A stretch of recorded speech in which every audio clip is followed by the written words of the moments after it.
Doktor eigentlich, was das Schnarchen denn sein kann? Jeden Abend, jede Nacht schnarchst du laut wie ein Tier. Morgen früh bist du müd und noch grantig dazu. Ich hab Angst nur um dich, so kann's nicht weitergehen.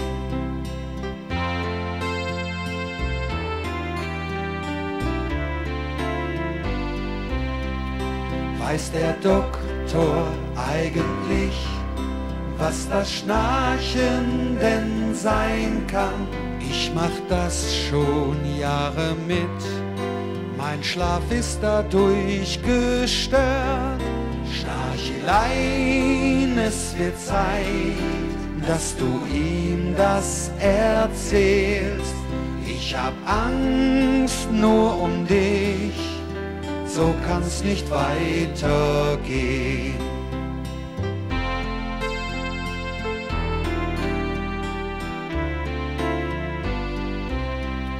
Weiß der Doktor eigentlich, was das Schnarchen denn sein kann? Schnarchelein, es wird nun Zeit, dass du ihm das erzählst.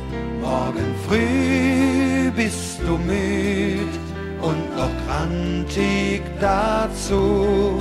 Ich hab Angst nur um dich, so kann's nicht weitergehen.